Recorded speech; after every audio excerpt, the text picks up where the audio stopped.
The Duval Rundown is brought to you by Injury Care Centers. Same-day injury care, no ER lines. Now here's your host, Gus Logue. Good morning. Good afternoon, rather. Welcome to episode 44 of Duval Rundown. My name's Gus Logue. Today I'm joined by Rick Ballou, who hosts Into the Night each weekday evening from 6 to 8 p.m. on 1010XL/92.5 FM. I appreciate Rick joining us. We're going to talk a lot about Brian Thomas Jr. because the Jaguars are 3-11 right now, maybe 4-11 actually. I should have double checked that. But the Jaguars' season is over for the team, but obviously the players still have a lot to play for, and the best player right now is clearly Brian Thomas Jr. So we're going to dive into just how good he is. But first, as we always do, it's time for a little bit of Jaguars trivia. Brenton Strange caught 11 of 12 targets for 73 yards on Sunday. It was a career high for both receptions and targets for him. Who was the last Jaguars player to catch 11 or more passes in a game? Was it A, Justin Blackmon, B, Evan Engram, C, Christian Kirk, or D, Zay Jones? All four of these guys have caught 11-plus passes in a game for the Jaguars. Rick, do you have a guess for who was the most recent? How about Christian Kirk? It was Evan Engram, sticking with the tight end position. Okay. Last year in Cleveland, when in the first game without Christian Kirk, actually last year, Engram had caught 11 of 12 balls for 90-something yards and 2 touchdowns. But definitely a good performance by Brenton Strange as well. But like I said, we really want to talk about Brian Thomas Jr. on today's show. So, Rick, let's start by talking about our expectations for Brian coming into the draft before he was even drafted by the Jaguars. Just what do you think of him as a prospect coming out of LSU? Well, he was phenomenal, but he was a number 2 wide receiver on that, explosive offense. And I had a chance to watch him play twice against Florida State, including the opener certainly last year in Orlando. And blazing speed, and it looked like he had soft hands. And then, I guess the one thing we were wondering a little bit about was his route tree, which Doug Peterson talked about yesterday. It has certainly expanded, but I mean, he just looked like he was a phenomenal gift. And Jackson actually traded down in the first round and still got him. So despite all the criticism that Trent Baalke gets, he hit a home run here. This kid is special. And, I know you remember day 1, day 2 of training camp over at the Miller Electric Center. It didn't start all roses for Brian Thomas Jr. He dropped that opening day touchdown. His first ball was back of the end zone. He dropped it. And, a year ago, Calvin Ridley had like one of the best training camps we've ever seen around here. So it was like, oh, is this guy not going to get it? Was this a bad pick? But he's just taken off. So he is he's a joy to watch. And he is, speed, toughness, not afraid to go over the middle, has great hands, and right now it looks like he could be the complete package. Right. Yeah, he definitely had a little bit of a slow start, especially in rookie minicamp, just the very first time he took the Jaguars as practice field, and was just, I don't know, not really in the flow. It definitely didn't look like he didn't belong or anything like that, but it seemed like he wasn't really quite comfortable yet either. Clearly his comfort level has grown through 15 weeks of this NFL season. But yeah, when he was coming out as a prospect, I kind of just chalked him up and kind of stereotyped him as a speed-only guy and a vertical threat. He was getting a lot of comparisons to Plaxico Burress and Martavis Bryant and even DK Metcalf as like a skinnier version of him. But basically these size speed freaks who are able to just take the top off of defenses. So I thought that at the very least, from day one, as long as he stayed on the field, he would be an effective field stretcher and help to open up the rest of the offense. And I think that's a big reason that the Jaguars picked him.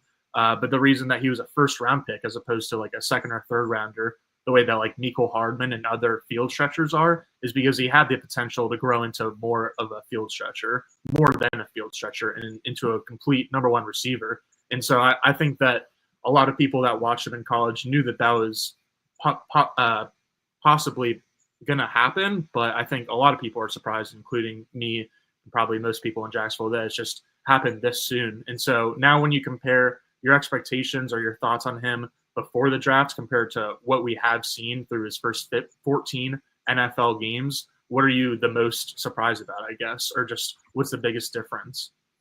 Well, he's been better than advertised, and we've watched him get better week by week. I thought Jacksonville did a poor job early getting him the football. And we've seen even with Mac Jones here, I guess 3 games ago, he was 0 for 3 as far as targets in the first half. And then they went to him 5 straight times the other day, a couple of weeks ago. But we saw a process where they weren't getting him the football. And I thought that was disappointing. I go back to the preseason. I was having fun one night on the program, and I actually projected, I can't believe I'm admitting this, but I will. I projected that he would be 5th on the team in receptions. I thought there'd be a healthy Evan Ingram and Christian Kirk. They'd be 1 and 2. I thought ETN, and I know Gabe Davis never gives you more than 48 a year, but I kind of envisioned a few more for him, and then it would be the rookie. And the first couple of games, if you look at targets and receptions, it's not like it all came at once for Brian Thomas Jr. He got better as the games went on and the weeks went on, and he has been nothing short of spectacular. But I think he has already overachieved in what I envisioned him to do as a rookie. He's going to pick up over 1,000 yards this weekend in that game in Las Vegas. I still would like to see him get targeted more. I think he should have 80, 85 receptions, and, maybe he can still get there with 3 games remaining. But, I mean, what a find, what a pick. To me, this has been better than I think anyone could have possibly imagined.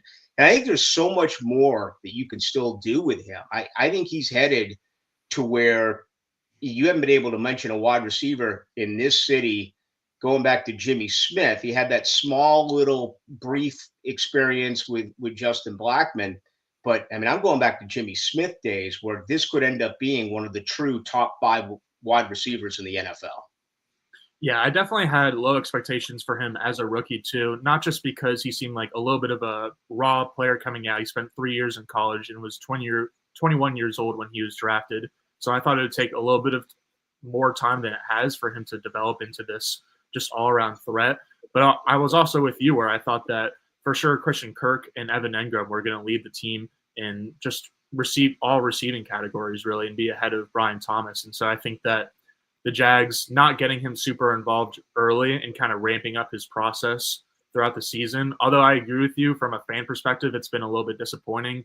But from Jacksonville's perspective, I do get it because A, they had veterans and good football players like Kirk and Engram in front of him, and B, like you don't want to put too much on a rookie's plate if you don't have to. I think it's fair for the Jaguars to have this continuous ramp up rather than asking him to do too many things all at once. And it's not that he couldn't do so many things at once, and it's not like he couldn't have been a 10 target player from week 1. Doug Peterson said that yesterday, I believe, where he probably could have handled this much volume from the beginning. But I mean, even still, last week he set Jacksonville's rookie receiving records for receiving yards and receiving touchdowns, and he's also tied for the rookie record for receptions. And so this is already clearly the best rookie wide receiver the Jaguars have ever seen, but he's already probably one of the best receivers the team has seen in general. And so to go back to Jimmy Smith and Keenan McCardell, just like, what do you think about watching him as opposed to your memories of watching those two guys in the late 90s, early 2000s? And do you think that Brian Thomas could be as good as they were? Well, he's not at Jimmy's level yet, and that's complete ultimate respect for Jimmy Smith, who was just spectacular. And I know our listeners know, but Jimmy Smith was left for nothing in both Dallas and Philadelphia, and really didn't begin his NFL career until he was 26, 27 years of age. But Jimmy was such a blazer. He could outrun anyone, and, also was not afraid to go over the middle and make receptions for you. What's amazing, and the game has changed so much, is that, Mark Brunell is considered the greatest quarterback to ever play for the Jacksonville Jaguars. He never threw for more than 20 touchdowns in one season in Jacksonville. I mean, 20 touchdowns today is considered, a bad season, but it was a different era. Jimmy Smith was spectacular. He should go to the Hall of Fame. He was so good. Can Brian Thomas get to that level? Absolutely. Is he there yet? No. Not even close, because it was a mark of consistency that Jimmy Smith had until he fell, unfortunately, into those problems. Keenan McCardell was such a dominant number 2 wide receiver, more of a possession guy. Didn't have the speed, not even close to it, that Brian Thomas Jr. has or that Jimmy Smith did have. But Keenan was so reliable. He was a guy that would get you tough yards. His yards after catch was very important. And again, he wasn't afraid to go over the middle and take some hits. Also a very good blocking wide receiver in his day. I used to love Keenan McCardell after games going into the locker room because all he would tell you is that he was open. And legend has it that in the huddle, he wouldn't shut up. He would be telling Mark Brunell and everyone else, I'm open, I'm open, and I'm open. I mean, he was the consummate team player, but Keenan McCardell always wanted more. He wanted to eat. He wanted the football all the time. And you had 2 true dogs with those wide receivers. I mean, they were getting after it each and every Sunday. So, that's another part of all of this that's going to be intriguing is we see how defenses change the second time they match up with dominant offensive players. You get a film, you get an opportunity to make adjustments. I still think Jacksonville is going to need a complement here at some point, a very good number 2 wide receiver. Right now, I think they have a solid slot number 3 guy in Parker Washington. I don't think Gabe Davis is going to be that guy, even when he's healthy next year. I think that's something Jacksonville is going to have to do either in free agency or the draft. But I think that'll also be a big part of, him moving forward. Brian Thomas Jr. moving forward will be, is there a complement on the other side who they can also go to nearly as much? I think that's going to be intriguing moving forward. Yeah, I hear you. As fun as it is to watch him rack up double-digit targets and all these franchise records week after week now, it would be nice to have more of a kind of complete passing attack. I think Christian Kirk could be that solid number 2 guy for you, but we'll see after he landed on season-ending injured reserve for the second season in a row. The Jags might end up moving on from him and Evan Engram, but that's kind of a wait-and-see situation. But I think that, yeah, kind of similar to – I mean, there's a lot of places around the league, like Philadelphia, Miami, but I think the biggest comparison is Minnesota, where Justin Jefferson is obviously the alpha of that offense, but at the same time, they have so many good auxiliary pieces, especially former first-round receiver Jordan Addison, but also TJ Hawkinson is a great chain mover. Aaron Jones has been one of the best receiving backs in the league for what feels like a decade now, and so they've got a lot of different pieces, and certainly the game plan and the offense revolves around Justin Jefferson to start, but you can't only have Justin Jefferson. You can't only have Brian Thomas. And I do agree with you where I don't think that Brian is at Jimmy Smith's level yet or Justin Jefferson's level yet or any of these really top-notch guys, but I do firmly believe that he can get there because I think that he's shown that he has the physical talent and skill to be able to get to that level if he works on his fundamentals, because I think that the very, very best players in the NFL, probably all sports too, but like the guys who make the all-pro list year after year, the guys who are Hall of Famers, they're all usually freak athletes, yes, but they're freak athletes who really take fundamentals to the next level and execute them just very well, but also consistently, which is something you said earlier and something we've talked about on the show before, especially with Leon talking about offensive line play. Consistency is definitely key. But for Brian, I think it's just honing in on the fundamentals. Not that he doesn't already, but he's kind of able to get away with his athleticism. Watching him on film, you can kind of tell that he's always been the kind of guy that's been a better athlete than the guy across from him. And so he knows the fundamentals. He has learned a bigger route tree this year. And so I'm not trying to knock him, and this isn't like route running isn't a negative for him, but I do think that he could play with a little bit more urgency, have a little bit more crispness in his routes, and really translate that for the whole rest of his game, is really just try to hone in on the fundamentals on a consistent basis, and that'll take him up to the Jimmy Smith, Justin Jefferson levels. Is there anything else that you think he needs to work on in order to continue improving to new heights?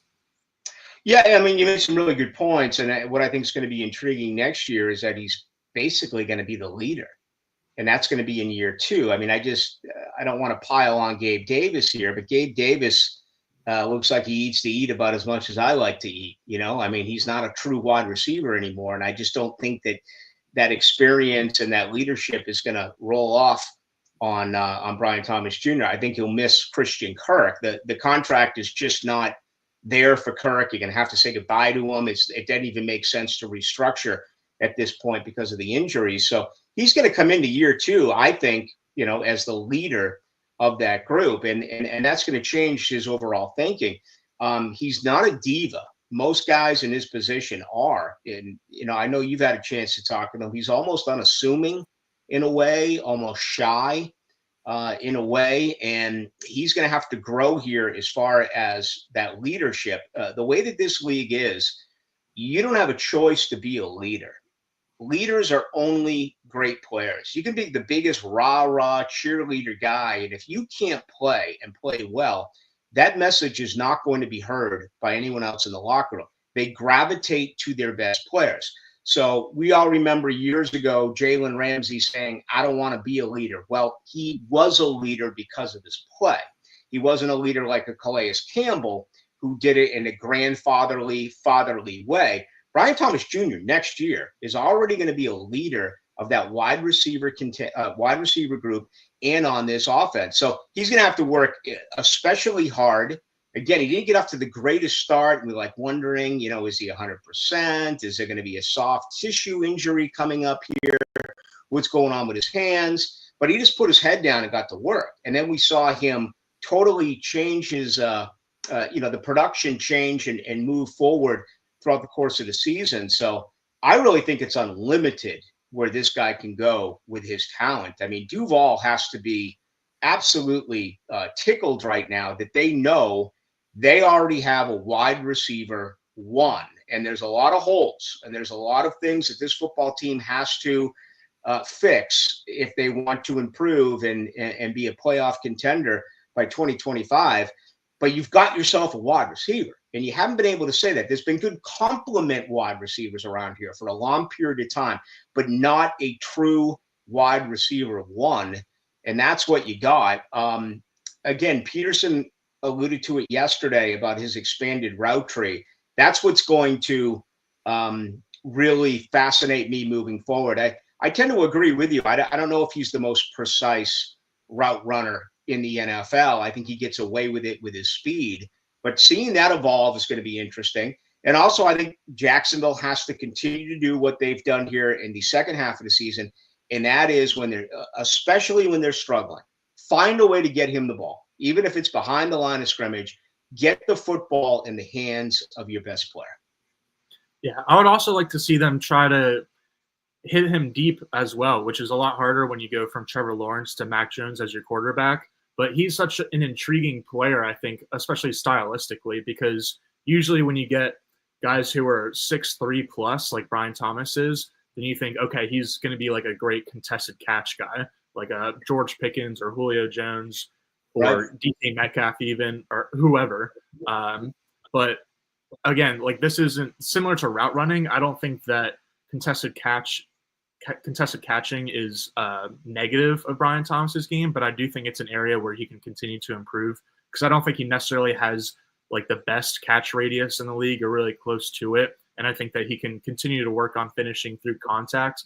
But I think that type of player who's not just a downfield threat because of his speed, but a downfield threat because he can come down with 50-50 balls is really the type of receiver that Trevor Lawrence needs, and that he was really thriving with at Clemson. But the Jaguars haven't had anything close to that. No. And so it'll be really fun to watch those two players grow together in seasons to continue.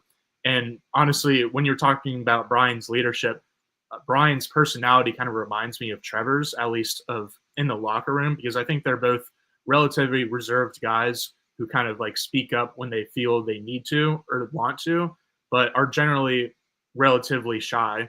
But because they are the two objectively best players on the roster right now, they are the leaders. And so I think that is something to look for both of them, as like they grow together on the field, but also off the field as leaders. Certainly something to watch. In terms of the like stylistic comparison, because I think that unlike a lot of these contested catch guys, Brian Thomas, not that contested catch again isn't in his bag, but he's such just a fluid mover and is so much less stiff than a lot of these guys that you typically see with his size. And so is there anyone that you're reminded of now after watching him through 14 games of his NFL season, just stylistically, that you think, yeah, this reminds me of that guy? Yeah, I'm going like way back. He reminds me of like a bigger version of like a Cliff Branch of the old school Oakland Raiders, who was a little guy but could fly. I mean, again, Brian Thomas Jr. is a much bigger wide receiver, but he's a guy that how would I describe Cliff Branch? It looked like he could just show up and not even stretch and go out on the field and be ready to go. That's kind of the way I look at Brian Thomas Jr. Not to say he doesn't do everything that he needs to do as far as preparation. I've never been a great compare guy because he's big.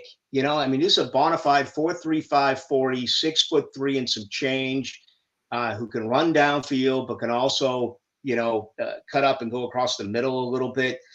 Tough question, which is maybe an Andre Johnson, but faster. And Andre was bigger. Andre had bulk.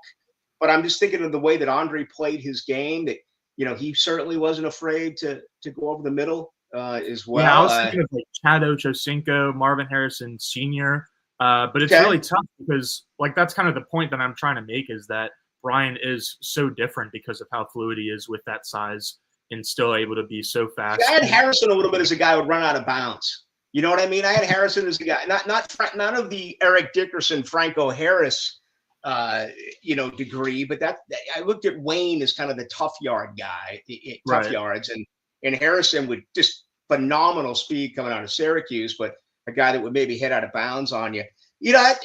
That's a very interesting question. He's kind of like his own guy right now, in my opinion. I mean, I'm having trouble identifying who would I compare him to, and I guess the good part of that is we've only seen 14 games. Hopefully, we're going to have an opportunity to see him many more down the road. Yeah, and I don't think it's necessarily a bad thing that we can't come up with the perfect comp, because there certainly isn't a perfect one. And like you said, he's his own guy. I think answer that we hear a lot from prospects in any sport when they say, like, oh, who's your sports hero, or who's a player that you really looked up to or studied film of, an answer that I like to hear a lot is like, oh, like there's definitely certain players that I looked up to and try to model my game after. But at the end of the day, I'm me, and I want other people to try to model their game after me. And so I think that's kind of the case with Brian Thomas Jr. He's his own guy. He's him. He's a top 3 best football player I've ever seen in the last 15 years of watching Jaguars football. Like, to me, it's him, Jalen Ramsey, Trevor Lawrence, and no one else really comes close in terms of just raw skill. So it will be really interesting to see. Again, he has enough skill by itself to rack up a couple Pro Bowls in his career as long as he stays on the field. But if he can really hone in on those fundamentals, which I think that he will, he's been credited as being a hard worker and someone who's always attentive in meetings and stuff like that. So I don't think there's any question that could happen. But yeah, it's just a matter of how much he wants it in terms of going from a Pro Bowl caliber guy to a walking Hall of Fame kind of guy. So Rick, that'll do it. Unless you have anything else, any other hot Jags takes, anything else you want to get off your chest? Well, I do wonder a little bit, and I usually don't care about this. I don't care about Pro Bowls and things like that. I mean, I've always looked at the Jaguars, and I think Jag fans should care about wins. Individual awards come with it, but he's not a soundbite, and he doesn't have the personality. And we know that the great wide receivers in this league do. So we've gotten away from Tony Baselli, Fred Taylor, Jim Smith, big market, small market. They're not in the Hall of Fame because they are a small market. But I do wonder, because he doesn't chirp, because he doesn't make any noise off the field, that's going to hurt him a little bit. And when we start to see Pro Bowls, there's so many great wide receivers in this league. Again, I defined him as kind of unassuming. You would think that his play would take off on its own, and that would be enough.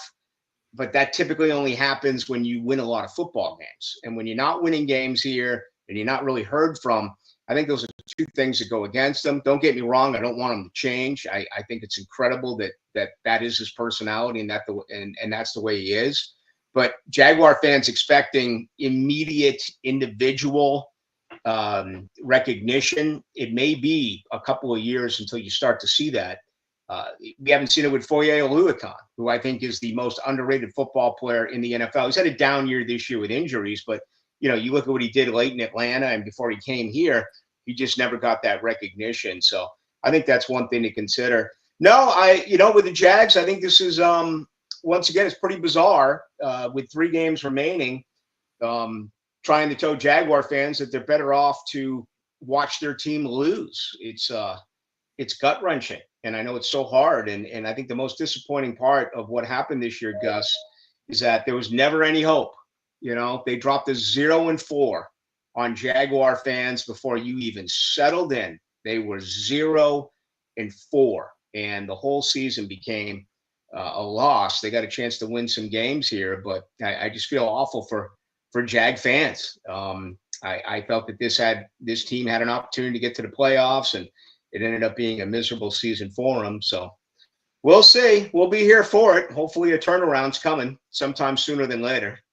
Yeah, there's no doubt about that. But the good thing is that there's plenty of silver linings, and none brighter than Brian Thomas Jr. So, Rick, thank you so much for joining today. We will be back on Duval Rundown with Mia on Thursday to preview Jaguars versus Raiders, and we'll be back again on Sunday after the final whistle to break down what we saw from that game. So, Rick, thanks a lot. Hopefully we'll have you on again soon. Happy holidays. Appreciate it, Gus. Thank you. All righty. Appreciate everyone for listening. That'll do it for us. Have a good one, everyone.